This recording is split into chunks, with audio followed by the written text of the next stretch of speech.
Ce que je n'ai jamais toléré au studio, c'est la moindre discussion politique ou religieuse. Il y eut un temps pour cela et un lieu. Vers la fin de 1935, j'ai été invitée à danser dans ma compagnie au Festival international de danse prévu dans le cadre des Jeux olympiques de 1936 qui devait se dérouler à Berlin. L'invitation était signée par Rudolf von Laban, président de la Deutsche Tanzbühne, par le président du comité organisateur des 11e Jeux olympiques et par le Reichsminister von Volksaufklärung und Propaganda, le docteur Joseph Goebbels. En fait, avant l'arrivée de l'invitation officielle, on m'avait appelé de l'ambassade d'Allemagne à Washington pour me demander si je possédais une radio à ondes courtes, car un message émis de Berlin directement à mon attention allait arriver le lendemain. Je me rendis chez Barbara Morgan, une merveilleuse photographe qui collaborait avec moi à la réalisation d'un livre, pour écouter le message lu par Goebbels.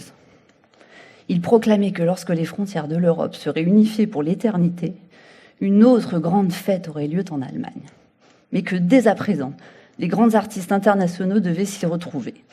Et mon nom figurait sur la liste. L'invitation officielle arriva à la fin de 1935. Il ne me vint pas une seconde à l'esprit d'accepter. Comment aurais-je pu danser dans l'Allemagne nazie ? Je répondis. Il me paraît impossible de danser en Allemagne actuellement.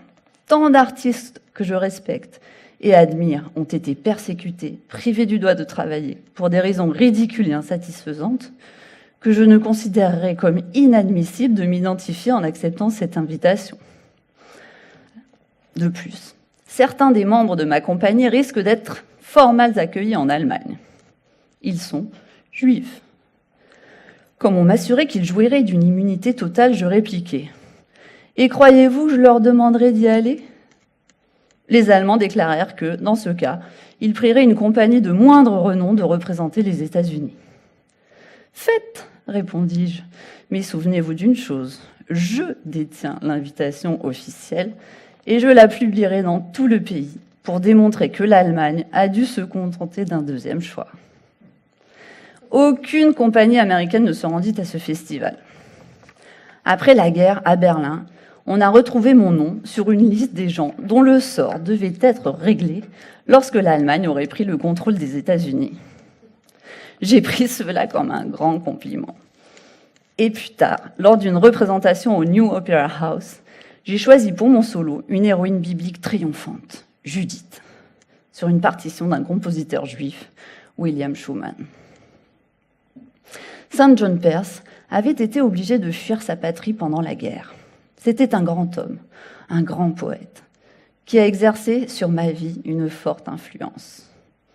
Né à la Guadeloupe, Marie-Renée Auguste Alexis Saint-Léger avait vécu en France et réussi de justesse à s'enfuir de Paris sous l'occupation allemande. À peine les nazis étaient-ils à Paris que la Gestapo était venue fouiller chez lui. Mais il avait dû passer en Angleterre et de là, aux États-Unis.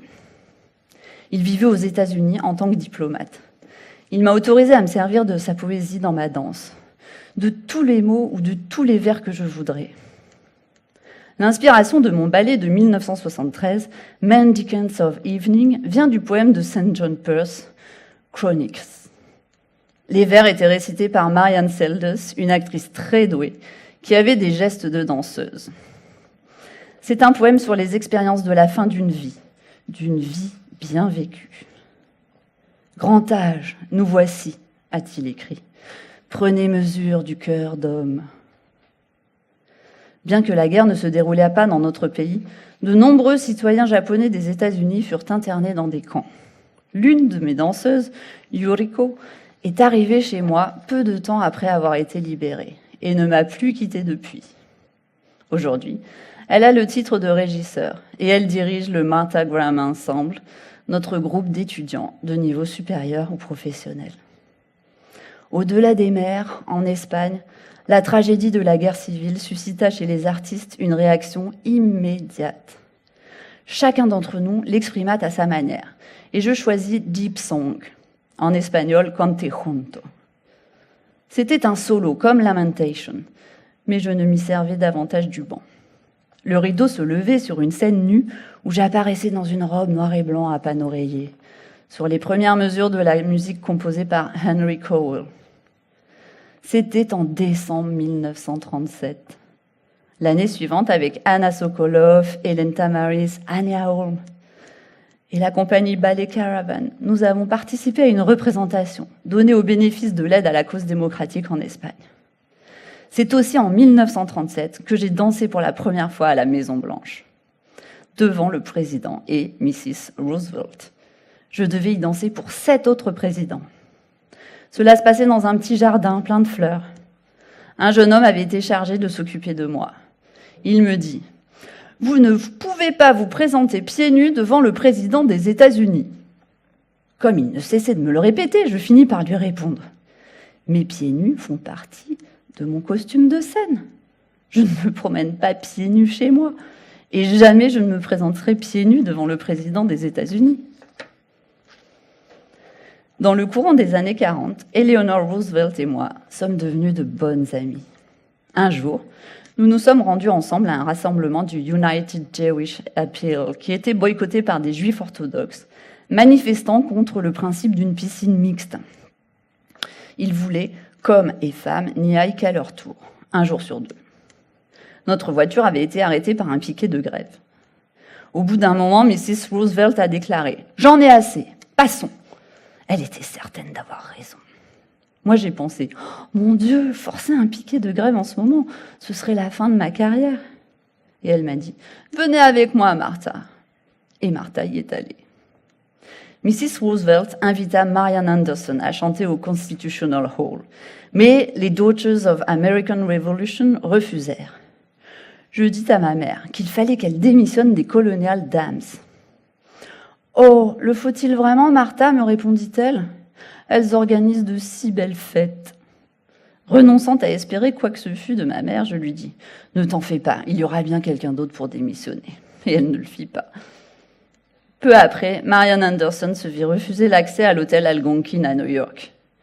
Elle avait retenu un appartement, mais la direction ne s'était pas rendu compte qu'elle était noire avant qu'elle arrive. Ils s'excusèrent abondamment, mais prétendirent que l'appartement était occupé et qu'ils ne pouvaient le lui donner. En l'apprenant, j'allai trouver le directeur à la réception et je lui dis furieuse « Très bien, moi non plus, je ne reviendrai plus à l'Algonquin. » Et je remballai mes affaires et quittai l'hôtel. Je n'aurais pas pu rester, c'eût été contre ma nature. Lorsque j'ai rencontré le président Truman, ma robe n'était pas à la hauteur de la circonstance. C'était une robe du soir, mais pas très belle. Plusieurs femmes avaient été invitées à le rencontrer, et à chacune, il avait donné une photo de lui. Quand mon tour est venu, le président m'a parlé tout bas à l'oreille. En voyant cela, les journalistes se sont précipités pour tenter de découvrir exactement ce que le président m'avait dit. Pourquoi vous a-t-il parlé? Pourquoi chuchotait-il? Je n'ai pas répondu, mais il n'y avait pas de quoi en faire une histoire. Tout ce qu'il m'avait dit, c'était « Si vous revenez plus tard, je vous donnerai mon autographe. » À peu près à la même époque, j'ai été invitée à dîner par Emily Genauer, critique du New York Herald Tribune. Il y avait de nombreux visages inconnus dans la pièce, mais soudain j'en ai remarqué un qui tranchait avec tout le reste. C'était Marc Chagall. Je ne suis pas tout de suite allée vers lui. Je n'étais personne encore, rien qu'une admiratrice parmi beaucoup d'autres. Au bout d'un certain temps, nous nous sommes trouvés face à face et je lui ai dit « Il me semble que chacun des animaux que vous dessinez, chacune des créatures volantes que vous peignez, est inspirée par votre visage. Pour moi, c'est vous l'animal. » Il est resté un instant silencieux, puis m'a embrassé et légèrement giflé. « Mon petit, m'a-t-il dit, vous en savez trop. » À toutes les étapes de ma vie, les hommes m'ont soutenu. Je les apprécie sans réserve. Beaucoup ont marqué mon existence. J'aime les hommes. J'adore.